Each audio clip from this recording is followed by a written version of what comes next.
हे दोस्तों, real estate एक business है और इसे बिजनेस की तरह ही चलाना चाहिए। इस वीडियो में हम the real book of real estate से वो सारी बात जानेंगे जो रॉबर्ट कियोसाकी के हिसाब से किसी भी इंसान को एक एक्सपर्ट सुपर एक्सपर्ट बना सकता है इस रियल एस्टेट की गेम में। जहां हम इसके बिजनेस स्ट्रेटजीज को समझेंगे, लोग रियल नीड्स को समझने की कोशिश करेंगे और ये जानेंगे कि उन्हें क्या चाहिए। फिर हम उसे एनालाइज करेंगे, थोड़ा ड्यू डिलिजेंस करेंगे, फिर पैसा जुटाने की कोशिश करेंगे उसे खरीदने के लिए, जिसे हम नो मनी डाउन बोलते हैं। यानी कैसे कम पैसे से भी हम प्रॉपर्टी को खरीद सकते हैं। सारे डिस्प्यूट से बचेंगे, हमारे इन्वेस्टमेंट को प्रोटेक्ट करेंगे एसेट प्रोटेक्शन के माध्यम से, अपने टैक्सेस को बचाएंगे और आखिर में रॉबर्ट कियोसाकी की कुछ स्पेशल फॉर्मूलाज के बारे में जानेंगे जो उन्हें इतना सक्सेसफुल बना पाया है। उनके रियल सीक्रेट्स के बारे में जानेंगे एकदम आखिर में। तो वीडियो काफी पावरफुल होने वाला है, कंप्लीट रियल लाइफ एक्सपीरियंस के साथ। तो वीडियो को पूरा देखो और इसे एक कोर्स की तरह मानो जो आपको गाइड करेगा आपके आने वाले इन्वेस्टमेंट में। और हाँ, ABC of real estate book की डिटेल समरी जल्दी आएगी, तैयार रहना। तो चलो अब इस वीडियो को शुरू करते हैं।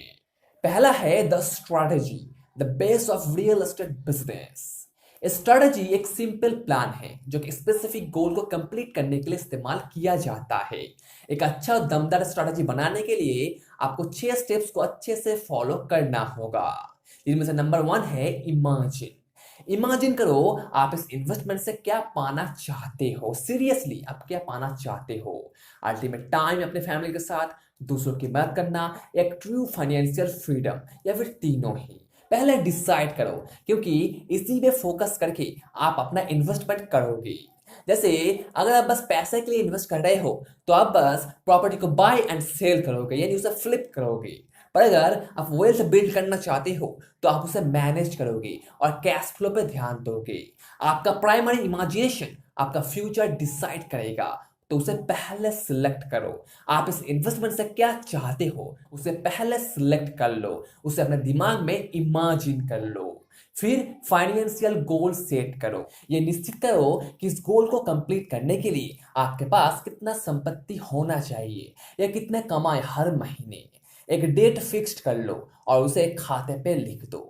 फिर देखो अभी आपके पास कितना संपत्ति है, उसे एसेट और लायबिलिटी के हिसाब से डिवाइड कर दो। आपका asset minus liability equal to आपका नेट वर्थ होगा। मतलब उतना संपत्ति अभी आपके पास है। एसेट मतलब जो आपकी जेब में पैसा डाले और लायबिलिटी मतलब जो आपकी जेब से पैसा निकाले। तो थोड़ा जांच पड़ताल करो और देखो आप फाइनेंशियली कहाँ हो। फिर आगे बढ़ो और कैश फ्लो को टारगेट करो थोड़े प्रेडिक्शंस के साथ कि हर महीने उस लेवल की इनकम के लिए आपके पास कितना संपत्ति होना चाहिए। फॉर एग्जाम्पल, मुझे 20 करोड़ रुपए की प्रॉपर्टी चाहिए जो मुझे हर साल 1 करोड़ रुपए कैश फ्लो देगा। 20:1 ही क्यों? क्योंकि ये एक एवरेज फिगर है। अगर आपके पास 20 करोड़ का प्रॉपर्टी होगा तो आप उससे 1 करोड़ रुपए एक्सपेक्ट कर सकते हो हर साल कैश फ्लो के रूप में। तो उसके हिसाब से आप अपना काम शुरू कर दो और एक वेल्थ स्ट्रैटेजी तैयार करो जहां आप अपने फ्यूचर नेटवर्थ को पाने की कोशिश करोगे। जैसे मेरे पास अभी 1 करोड़ रुपए है, 5 साल बाद मेरे पास 5 करोड़ रुपए होगा और 2,50,000 रुपए कैश फ्लो हर साल। इस वेल्थ स्ट्रैटेजी का बेसिक मतलब यह है कि जब आप ऐसा गोल सेट करोगे जो आपके लिए अचीवेबल होगा और इमेजिनेबल भी, तो आप श्योर हो जाओगे कि आपको अब क्या क्या करना होगा उस गोल को अचीव करने के लिए। जो रास्ता आप अपने दिमाग में ऑटोमेटिकली बना लोगे, जिससे आपको आसानी होगा वहां तक पहुंचने में। पर एक अच्छे नीच के बिना नहीं, एक अच्छे नीच के बिना आप कभी भी उस गोल तक पहुंच नहीं पाओगे। जैसे आप सभी जानते हो, एक इन्वेस्टर तभी सक्सेसफुल होता है जब वो पैशनेट होता है और एक सही नीच चुनता है अपने गोल तक पहुंचने के लिए। जैसे कुछ लोग सिंगल फैमिली, कुछ लोग मल्टी फैमिली, कुछ कमर्शियल, कुछ वायर हाउसेस या कुछ इंडस्ट्रियल में इन्वेस्ट करना पसंद करते हैं। वो उनका पर्सनल चॉइस है, वो उनका नीच है, क्योंकि वो इस काम को दिल से चाहता है और यही उन्हें सुपर सक्सेसफुल बनाएगा आने वाले टाइम पे। वो बस एक चीज पे फोकस कर रहा है, मल्टीपल चीजों पे नहीं। तो एक नीच जरूर चुनना, तभी आप अपने गोल तक पहुंच पाओगे, वो भी कम समय के अंदर। पर क्राइटेरिया के बारे में क्या? आपको एक क्राइटेरिया तो बनाना ही होगा जो स्ट्रेटेजी का फाइनल स्टेप है। फॉर एग्जाम्पल, मैं उस प्रॉपर्टी में इन्वेस्ट करूंगा अगर हर साल उसका एप्रिसिएशन रेट 10% होगा, मिनिमम रेट ऑफ रिटर्न 50% होगा, मिनिमम प्राइस 50 से 90 लाख के अंदर होगा, लोकेशन सिटी में होगा, और ऐसा ही बहुत कुछ क्राइटेरिया।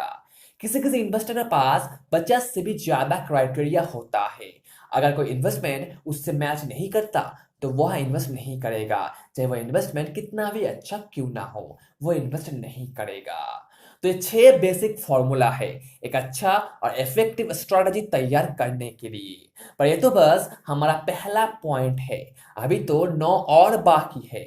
इसीलिए आप थोड़ा धीरज रखो और ध्यान से वीडियो को देखो, क्योंकि वीडियो लंबा होने वाला है। तभी आपको सब कुछ सही से समझ आएगा और आप उसे अपने रियल लाइफ में सही से अप्लाई कर पाओगे। नेक्स्ट हम मार्केट के रियल नीड्स को समझने की कोशिश करेंगे। लोग क्या क्या प्रॉब्लम फेस कर रहे हैं और कैसे हम उसे सॉल्व कर सकते हैं।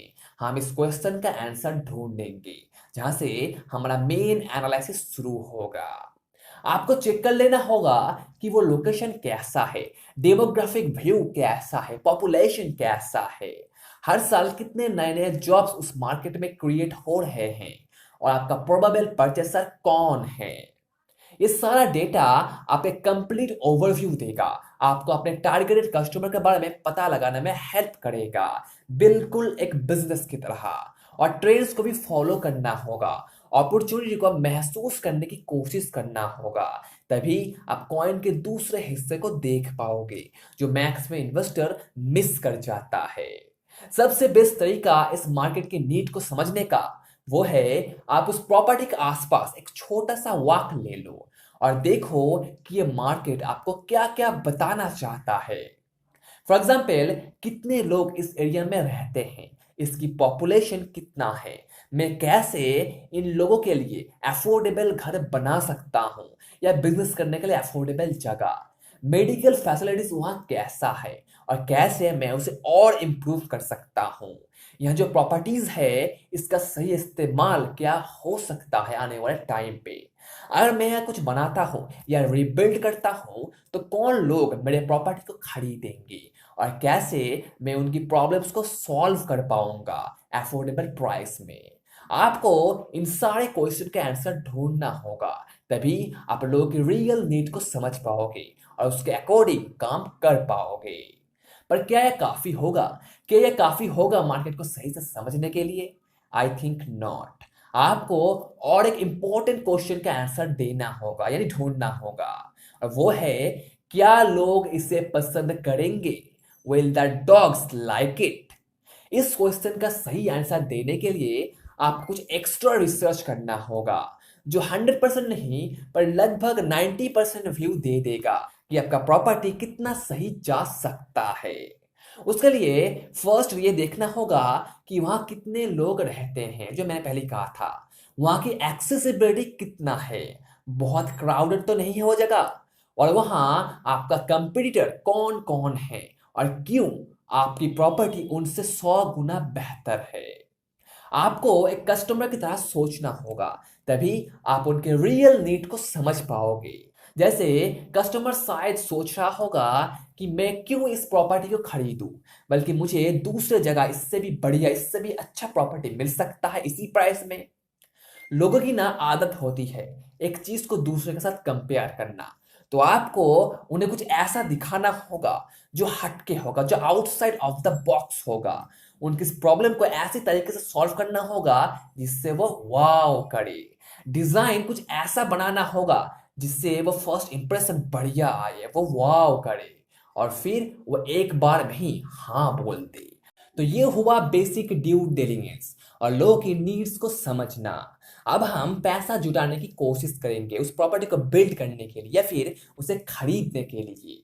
ड्यू डिलिजेंस को हमने इतना इंपॉर्टेंस इसलिए दिया क्योंकि ये बुक मेनली ड्यू डिलिजेंस पर ही बेस्ड करके बनाया गया है। जैसे the millionaire real estate investor book, वो आपके माइंडसेट के ऊपर काम करता है, वैसे ही ये ड्यू डिलिजेंस के ऊपर। और ABC of real estate book आपके टैक्टिक्स के ऊपर या फिर कह लो आपके डिसीजन मेकिंग के ऊपर कि कैसे सारे डेटा को एनालाइज करना है, कैसे ट्रेंड को समझना है और कैसे एक सही डिसीजन लेना है। इस बुक के बारे में हम डिटेल में नेक्स्ट वीडियो में बात करेंगे, पर अब हम इस बुक को कंप्लीट कर लेते हैं और पैसा का इंतजाम करते हैं। इस सेक्शन में मैं आपको 5 इफेक्टिव क्रिएटिव आइडियाज दूंगा जिसके इस्तेमाल करके आप बहुत ही कम पैसे से या कह लो 0 पैसे से इन्वेस्ट कर पाओगे।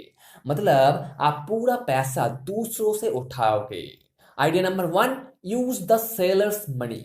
आप सोच रहे हो कि जो मुझे प्रॉपर्टी बेच रहा है वो क्यों मुझे फाइनेंस करेगा, पर यह होता है दोस्तों कुछ स्पेशल केसेस में, जैसे उनका डिवोर्स हो गया है, वो बैंक फोरक्लोजर में फंस गया है, जॉब रिलोकेशन हुआ है या फिर फैमिली में किसी का डेथ हुआ है। इन सारे केसेस में सेलर आपको फाइनेंस कर सकता है। आपको बस उससे ये पूछना है, घबराना नहीं है, साइन नहीं होना है, बस पूछना है, शायद वो आपको फाइनेंस कर दे। सेकेंड आइडिया, प्रॉपर्टी खुद आपको फाइनेंस कर सकता है। किसी भी प्रॉपर्टी की प्राइस उसकी लैंड और कंस्ट्रक्शन पे डिपेंड करता है, बाकी की चीजों पे नहीं। तो अगर उस प्रॉपर्टी में कुछ ट्रीज है या मिनरल राइट्स है या फिर कुछ ऐसा चीज जो सेलेबल है, तो आप उसे बेच के अपने प्रॉपर्टी को इजीली फाइनेंस कर सकते हो। आइडिया नंबर 3, ब्रोकर्स कमीशन को ध्यान से उठाओ। ब्रोकर्स कमीशन डाउन पेमेंट के ऊपर चलता है। आपको मिनिमम 10% डाउन करना होता है, बट इन रियलिटी सेलर को उतना ही पैसा चाहिए जिससे वो ब्रोकर की कमीशन और क्लोजिंग कॉस्ट को उठा सके। नॉर्मली ब्रोकर्स 3 से 5% कमीशन लेते हैं एक डील में, पर अगर एक ही ब्रोकर दोनों तरफ से डील कर रहा है तो उसका कमीशन डबल हो जाता है, जिससे आपको भी फायदा होगा। आपको ब्रोकर के साथ नेगोशिएट करना होगा, उन्हें मनाना होगा, तभी वो आपको पैसा देंगे। क्रेडिट को नेगोशिएट करना भूलना नहीं अगर मौका मिले तो। मैक्सिमम इन्वेस्टर्स को इसके बारे में पता नहीं होता। आप कुछ अमाउंट उठा सकते हो उस प्रॉपर्टी की सेलर से क्रेडिट के रूप में, रिपेयरिंग, पेंटिंग एंड रिप्लेसमेंट के लिए, जिससे आपको कम पैसा देना होगा क्लोजिंग करते वक्त। वो पैसा इनफ होगा उस प्रॉपर्टी की डाउन पेमेंट के लिए, पर आपको सेलर के साथ नेगोशिएट करना होगा, अच्छे से नेगोशिएट करना होगा, उन्हें मनाना होगा, क्योंकि मैक्सिमम टाइम लोग क्रेडिट देना पसंद नहीं करते। आपको किसी भी हाल में उन्हें कन्विंस करना होगा, तभी यह आइडिया काम करेगा। And the last and most valuable one, lease option. एक लीज ऑप्शन मतलब कॉन्ट्रैक्ट में साफ साफ लिखा होगा कि आप उस प्रॉपर्टी को किसी दूसरे को भाड़े पे दे सकते हो और आप उस सेलर को मंथली पे करोगे। प्लस अगर फ्यूचर में उस प्रॉपर्टी की वैल्यू बढ़ता या घटता है तो आप उतना ही अमाउंट दोगे जो आज डिसाइड हो रहा है। ये लीज ऑप्शन किसी भी मार्केट में काम करता है, चाहे मार्केट डाउन हो या अप। इसीलिए इन्वेस्टर्स इसे इतना पसंद करते हैं क्योंकि इसमें पूरा कंट्रोल होता है। आप उस प्रॉपर्टी को पूरा कंट्रोल कर सकते हो। तो ऐसे कुछ चीज़ है, कुछ क्रिएटिव आइडियाज है जिसके इस्तेमाल करके आप अपने प्रॉपर्टी को इजीली फाइनेंस कर सकते हो अगर आपके पास पैसा कम है या फिर पैसा नहीं है तो। हाँ, ये इजी नहीं होगा पर होगा जरूर। एक बार ट्राई करना, शायद काम बन जाए। फाइनेंस के बारे में और डिटेल जानकारी के लिए आप यहाँ आई बटन पर क्लिक करके वीडियोस देख लो, तो आपको ये चीज और इन डेप्थ में समझ आएगा। अब डिस्प्यूट्स यानी स्कैम्स या फिर कह लो फ्रॉड्स, जो सबसे बड़ा प्रॉब्लम है इस रियल एस्टेट इंडस्ट्री में। इस डिस्प्यूट को सॉल्व करने के लिए आपको आगे का प्रोसेस ध्यान से फॉलो करना होगा, नहीं तो आपका पूरा इन्वेस्टमेंट सालों साल कानून के खेल में फंसा रहेगा, मे बी फॉर 20 ईयर्स। तो इसे सीरियसली लेना और इन्वेस्ट करने से पहले एक बार जरूर चेक कर लेना, तभी आपका इन्वेस्टमेंट सिक्योर रहेगा। फर्स्ट ऑफ ऑल, एक अच्छे और एक्सपीरियंस्ड ब्रोकर के साथ काम करो। कभी भी किसी और के ब्रोकर के साथ काम मत करना, हमेशा अपने ट्रस्टेड ब्रोकर के साथ ही काम करना जिससे आप विश्वास करते हो, जो आपको एडवाइस करेगा उस डील से बाहर निकलने के लिए जिसमें बाद में डिस्प्यूट हो सकता है, वो नहीं जो बस कमीशन के लिए काम करता हो। याद रखना, एक ब्रोकर आपके डील को मेक और ब्रेक दोनों कर सकता है, तो ब्रोकर ध्यान से चुनना, नहीं तो डिस्प्यूट पक्का आएगा, आप उसे रोक नहीं पाओगे। तो एक ब्रोकर अच्छे से चुनना। और एक लॉयर के साथ ये सारा मैटर डिस्कस करना, कॉन्ट्रैक्ट्स को अच्छे से एनालाइज करवाना उससे। अगर आपके पास एक अच्छा लॉयर नहीं है तो ढूंढो, पैसा बचाने की कोशिश मत करो, क्योंकि आपकी प्रॉपर्टी की लीगल्स उस लॉयर की फीस से बड़ा है। हमेशा एक क्लियर कॉन्ट्रैक्ट रखना, कुछ भी छुपाना नहीं, जो होगा वो साफ साफ होगा, जहां दोनों पार्टीज उसे सही से समझेगा और उसे एग्री करेगा। तो एक लॉयर अच्छे से चुनना, सही लॉयर चुनना, तभी आपका वो इन्वेस्टमेंट प्रोटेक्टेड रहेगा। और सबसे बड़ी बात, प्रॉब्लम लोग और प्रॉब्लम डील से दूर रहना। अगर कोई डील बहुत ही ज्यादा कॉम्प्लिकेटेड है या डिफिकल्ट है तो ज्यादा चांस है उसमें डिस्प्यूट हो सकता है, या अगर किसी का बैकग्राउंड सही नहीं है तो वो एक डिस्प्यूट की निशानी है। एक थॉरोली एनालिसिस कर लो उस प्रॉपर्टी के ऊपर और उस ओनर के ऊपर, जिससे आप पॉसिबल डिस्प्यूट से बचे रहो और आपका इन्वेस्टमेंट सेफ रहे। इन्वेस्ट करने से पहले ये पॉइंट्स जरूर चेक कर लेना, भूलना नहीं। अब बारी है हमारे एसेट को प्रोटेक्ट करने की, क्योंकि दुनिया में बहुत कमीने लोग भरे पड़े हैं। वो हमेशा आपकी प्रॉपर्टी पे हाथ डालने की कोशिश करेंगे, जो आपको श्योरली रोकना होगा। इसलिए ये एसेट प्रोटेक्शन इतना महत्वपूर्ण हो जाता है। एसेट प्रोटेक्शन में पहली चीज आप ये समझ लो कि इंश्योरेंस कभी भी कंप्लीट एसेट प्रोटेक्शन नहीं देता, क्योंकि कुछ कंपनीज ऐसे होते हैं जो आपको प्रोटेक्ट करने का दावा करते हैं और आपसे प्रीमियम फीस लेते रहते हैं, पर जब पेमेंट का टाइम आता है तो वो कुछ ना कुछ बहाना करके आपको पैसा नहीं देते, क्योंकि उनके पास लीगल राइट्स होता है आपको पैसा ना देने का। पर सारे कंपनीज ऐसे नहीं होते, कुछ कंपनीज ऐसे भी होते हैं जो आपको सच में प्रोटेक्ट करेंगे चाहे कुछ भी हो जाए। तो आपको सही इंश्योरेंस खरीदना होगा, जिससे बुरे वक्त में आपको मदद मिले, वो इंश्योरेंस एजेंट बुरे वक्त में आपका साथ दे। और हाँ, ज्वाइंट टेनर से 100 मील दूर रहना। अच्छे इन्वेस्टर्स कभी आपके साथ इन्वेस्ट नहीं करेंगे अगर आपका इन्वेस्टमेंट ज्वाइंट टेनर्स में है तो। Why? Because of control. Suppose आपने अपने प्रॉपर्टी का टाइटल ओनरशिप राम और श्याम को दिया है जॉइंट टेनेंट के रूप में।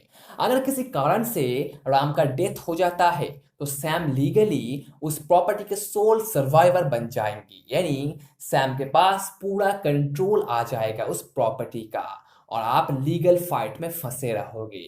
या अगर राम के ऊपर किसी दूसरे ने केस कर दिया है तो राम के साथ साथ आपका प्रॉपर्टी भी उस केस में फंस जाएगा। दैट मीन्स यहाँ कोई एसेट प्रोटेक्शन नहीं है।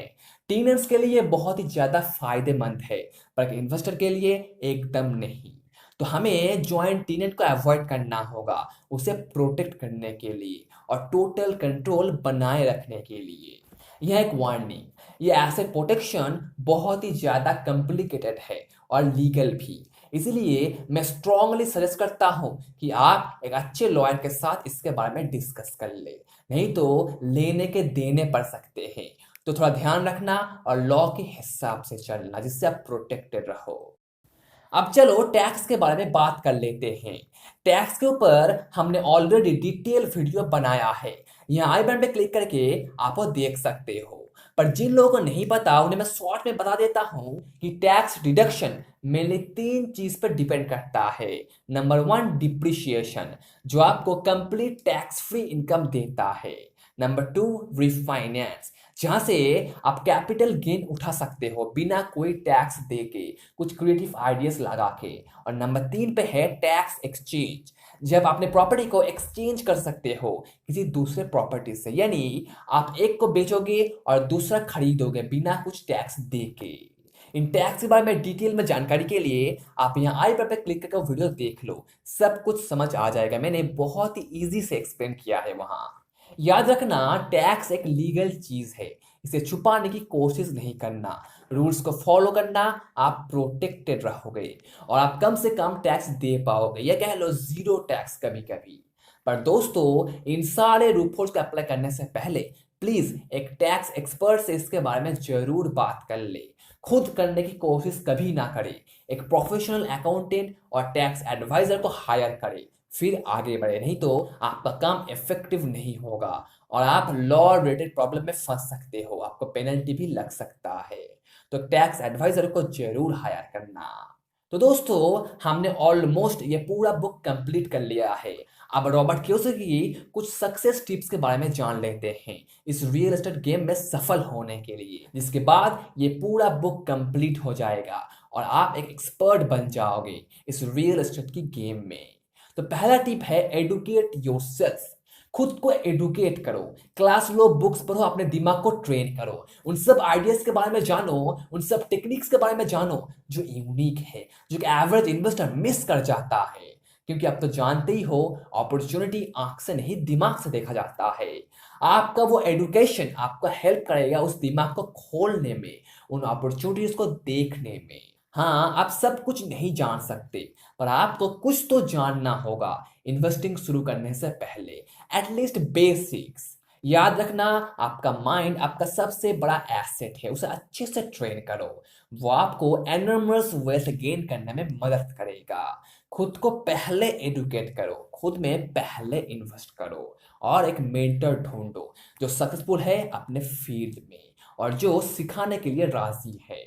आपको एक इंसान को सिलेक्ट करना होगा और उसके सारे फिलोसॉफीज को निगलना होगा, सारे बात पे अमल करना होगा, तभी आप वही दिशा में जा सकोगे जहां वो आज है। और मिनिमम 100 प्रॉपर्टीज को देखना, 10 को सिलेक्ट करना और बस एक को खरीदना। ज्यादा इमोशनल मत होना, रैशनली प्रॉपर्टीज को एनालाइज करना अपने क्राइटेरिया के हिसाब से। आज एक नए रूट्स ऑफिस जाना, दूसरे नेबर से मिलना, उनसे बात करना, मार्केट का हालचाल देखना हर हफ्ते में, हर महीने में, ट्रेंड को समझने की कोशिश करना, जस्ट ऑब्जर्व करना। छोटे से शुरुआत करो, क्योंकि आप गलती करोगे ये मान लो। आइडियली आपको अपने घर के 1 घंटे के दूरी पे इन्वेस्ट करना है, जिससे आप सही से मैनेज कर सको। अगर कोई प्रॉब्लम अगर होता है तो आप वहां जाके उसे सॉल्व कर सको। So start small and learn as much as you can. याद रखो, कोई भी इन्वेस्टमेंट परफेक्ट नहीं होता। आपको कोई भी इन्वेस्टमेंट 100% क्लीन नहीं मिलेगा। हर एक इन्वेस्टमेंट कुछ ना कुछ प्रॉब्लम्स जरूर लेके आएगा और कुछ चैलेंजेस भी। अगर आप कुछ नहीं करोगे तो आप कुछ सीखोगे नहीं, और कुछ सीखोगे नहीं तो आप आगे नहीं बढ़ोगे। आप एक एवरेज इन्वेस्टर बन के रह जाओगे। हर एक इन्वेस्टमेंट आपको नया नजरिया देगा, यूनिक अपॉर्चुनिटीज देगा, नए तरीके से उसे एनालाइज करना सिखाएगा, क्योंकि यही आपकी असली लर्निंग होगा। एक प्रैक्टिकल डील आपको बहुत कुछ सिखा सकता है जो कोई भी बुक्स या यूट्यूब वीडियोस नहीं सिखा सकता। कोई भी इन्वेस्टमेंट परफेक्ट नहीं होता। आपको जस्ट उसकी अपॉर्चुनिटी को समझना है और उसे सॉल्व करना है, जिससे आप उसे अच्छे खासे प्रॉफिट में बेच सको या फिर उसे मैनेज करके हाईएस्ट रिटर्न कमा सको। तो दोस्तों, आई होप ये बुक समरी आपके लिए बहुत महत्वपूर्ण साबित हुआ है। आपको पता लग गया है कि अंदर में सच में क्या हो रहा है इस रियल एस्टेट की गेम में। अगर वीडियो काम का लगा तो इसे लाइक कर दो, अपने दोस्तों के साथ शेयर कर दो। अगर नए हो तो सब्सक्राइब कर लो। मिलूंगा आपसे एक नए वीडियो में, उस एबीसी ऑफ रियल एस्टेट के वीडियो में। तब तक take care and be safe दोस्तों। Thank you, thanks for watching.